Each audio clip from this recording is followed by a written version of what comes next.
Valerio Izquierdo nous fait la gentillesse de nous recevoir ici au groupe CTT. Il est le directeur du laboratoire. Bonjour, comment allez-vous? Bonjour, ça va très bien. Ça va bien, merci. Merci de nous recevoir. Qu'est-ce que vous faites au quotidien comme directeur du laboratoire ici au groupe CTT, Valerio? Alors, c'est un poste qui est très versatile et puis qui commence dès le départ avec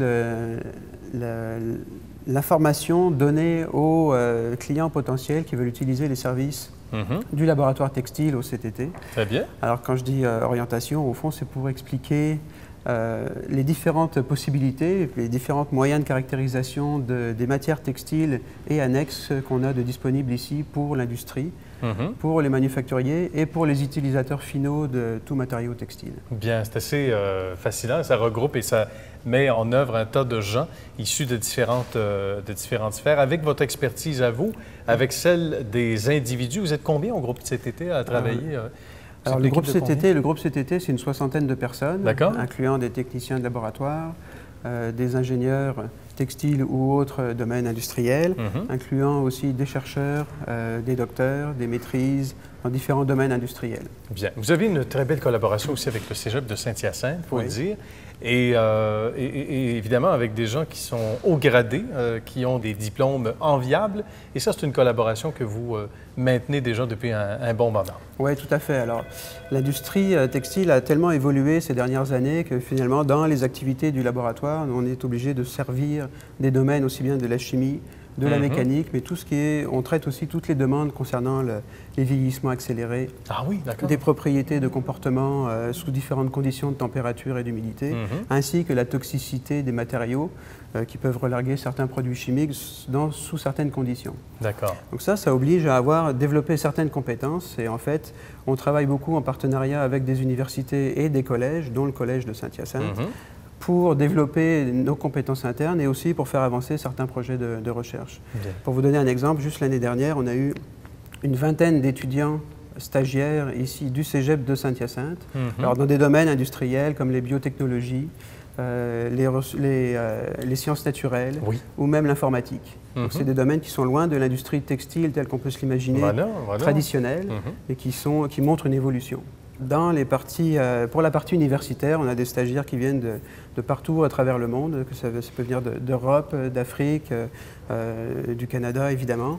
Et puis on va toucher cette fois des domaines comme des spécificités textiles en ingénierie, mais on a aussi des gens qui étudient en mécanique ou en mécatronique. Donc, c'est même des domaines qui sont très, très loin de ce qu'on peut imaginer en industrie textile. Ça va être excessivement passionnant. On dit dans votre secteur, il y a peu ou pas de routine. Et ça, ça fait l'envie de bon nombre d'individus qui travaillent dans d'autres domaines, dans d'autres sphères de la société. Vous en êtes conscient. J'imagine que ça doit être excessivement motivant, se présenter au boulot et pas seulement le vendredi matin. Là. Oui, alors c'est très varié, parce que comme mon collègue Mathieu Rodrigue a parlé tout à l'heure, on va toucher des domaines industriels qui sont très, très vastes. On évalue des propriétés de produits pour l'habillement, par exemple. C'est ce à quoi on pense dès qu'on pense textile. Ensuite, quand on se creuse un petit peu la tête, on va voir à tous les textiles qui concernent l'ameublement, tout ce qu'on va retrouver visible dans la maison, et tout ce qui n'est pas visible dans la maison. Donc, les pare-vapeurs pour l'habillage des maisons entre le mur intérieur et le mur extérieur. Il y a tout le génie civil qui va utiliser des matériaux textiles pour le drainage de routes, pour l'étanchéité des sites d'enfouissement, le maintien des talus pour éviter des affaissements de terrain, par exemple. D'accord. Tout ça, c'est des domaines qui utilisent des produits textiles. Et puis, en fait, ça va jusque dans les produits pour l'aéronautique. Quand vous montez dans un avion, vous avez énormément de matériaux textiles qui doivent répondre à des exigences techniques extrêmement sévères en termes de résistance à l'inflammabilité, de chaleur générée pendant l'inflammation, de toxicité et d'opacité des fumées générées si malheureusement il peut y avoir un feu par exemple. Voilà. Je dirais etc. C'est très très vaste, jusque dans les domaines des produits médicaux, dans le domaine du sport évidemment qui est un secteur un petit peu à part. Donc c'est très très varié et puis en fait c'est toutes ces industries-là et tous ces utilisateurs finaux-là qui sont servis à travers les services du groupe CTT, soit par le laboratoire, soit par la recherche et développement, soit par l'expertise. Ça touche de plus en plus de gens. J'imagine que ça vous a touché également à la maison, c'est tant mieux. Merci à vous de votre belle collaboration, de votre passion également et bonne continuité. Merci, bonne visite. Adja Begrich est notre invitée. En fait, elle nous reçoit au sein de groupe CTT et ça se passe dans un contexte très agréable, le monde du tissu, le monde du textile, en fait, intelligent. Et vous allez comprendre pourquoi. Elle est chef d'ailleurs de ce département textile intelligent ici au groupe CTT. Bonjour. Bonjour. Merci de nous recevoir. Ça me fait plaisir. C'est un véritable labo high-tech. On a déjà hâte de savoir ce que vous faites au quotidien ici au groupe CTT. Donc, moi, je suis chef de groupe textile intelligent depuis, maintenant, ça fait 5 ans que je travaille au groupe CTT. Et puis, on a commencé à aborder les textiles intelligents, donc il y a 5 ans. Oui. Puis, mon objectif au début, c'était de bâtir vraiment une infrastructure sur les textiles intelligents. Donc, on a acquis des équipements de prototypage spécialisés pour faire des prototypes de textiles intelligents. On a une équipe maintenant formée de plusieurs, c'est très multidisciplinaire comme équipe. Oui. Donc, moi, ma formation est en textile. J'ai une technicienne aussi en textile, Patricia Forcier. J'ai aussi un ingénieur en électronique. D'accord, parce que c'est très surprenant. Des deux mondes. Ben, en fait, c'est ça, c'est exactement ça. Donc c'est pour ça qu'on a des équipements d'électronique ici qui nous aident, en fait, qui nous permettent de caractériser les textiles intelligents. Bien. Donc les textiles intelligents, je sais que tout le monde me demande, et souvent, c'est la question qui revient le plus souvent, c'est qu'est-ce qu'un textile intelligent? En fait, les textiles intelligents, on veut ajouter des nouvelles fonctionnalités aux textiles. Donc, ils sont souvent passifs, on les utilise souvent pour nous protéger du froid, des choses comme ça. Là, on veut vraiment leur donner des fonctionnalités qu'on les rende actifs. D'accord. Donc, on va intégrer d'autres technologies dans le textile qui sont non textiles, donc qui proviennent de l'électronique, de la physique, de la chimie. Puis, c'est la convergence de toutes ces disciplines-là qui vont créer les textiles intelligents. Quelques exemples, par exemple. Par exemple, là, on développe au groupe CTT une nouvelle gamme de senseurs, les senseurs TexLife. D'accord. Et l'un des senseurs qu'on développe, c'est des senseurs textiles, entièrement textiles, qui nous permettent de mesurer la fréquence cardiaque. Donc, ce qu'on imagine, c'est qu'une personne d'un certain âge qui a besoin d'être surveillée sur la fréquence cardiaque de manière quotidienne ou hebdomadaire, habituellement, elle doit se rendre à l'hôpital et puis on doit lui coller des électrodes sur le corps. Ce n'est pas forcément très agréable. Là, on imaginerait que cette personne resterait chez elle, puis elle aurait à enfiler juste un sous-vêtement, un chandail, qui serait déjà avec des électrodes textiles, qui pourrait enregistrer dans une boîte et elle pourrait communiquer sans fil ou filaire les résultats de son électrocardiogramme, en fait. Donc, tout ça grâce au textile. C'est un progrès incroyable qu'on a enregistré dans votre secteur depuis les dernières années. Vous voyez ça, vous avez les deux pieds dedans. Oui. Comment on vit ça? Ça doit être un véritable tourbillon, ça doit être excessivement valorisant. Oui, c'est très excitant parce qu'en fait, ajouter des nouvelles fonctionnalités dans le textile, on peut vraiment en ajouter partout. Le textile, on le retrouve dans tous les secteurs, il est tout le temps autour de nous.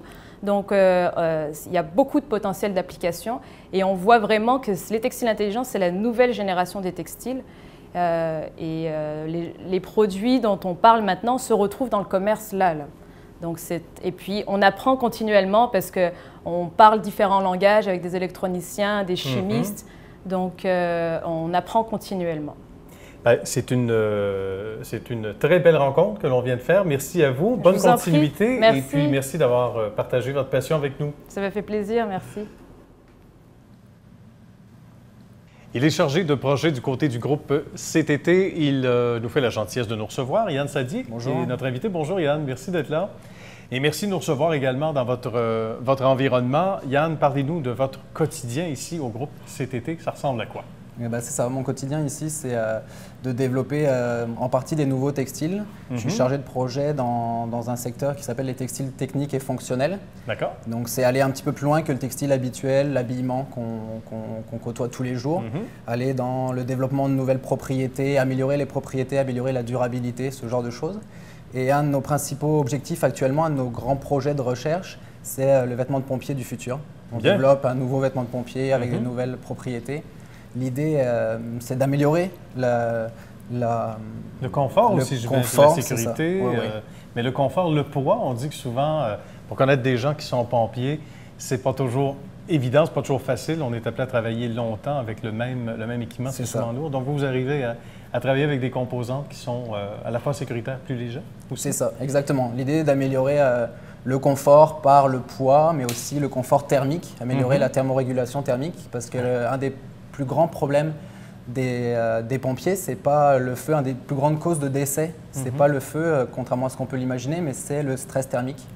la quantité de chaleur s'accumule dans le vêtement de pompier et on va perdre malheureusement ces pompiers par stress thermique. Donc l'idée est d'améliorer le confort thermique, l'isolation thermique avec des nouveaux matériaux, avec des nouveaux développements sur la fibre, sur le traitement, ce genre de choses. Voilà. Ça doit être excessivement passionnant et valorisant pour vous de travailler ici au quotidien, de savoir que d'arriver à des résultats de recherche, de longues heures, de labeur, d'efforts, arriver à un résultat si satisfaisant, il n'y a pas de prix, non?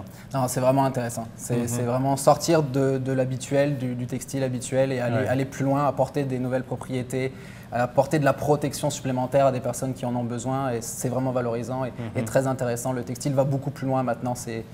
Le textile, l'habillement est dans notre vie de tous les jours, mais on a besoin d'aller plus loin et le textile est très, très intéressant pour ça.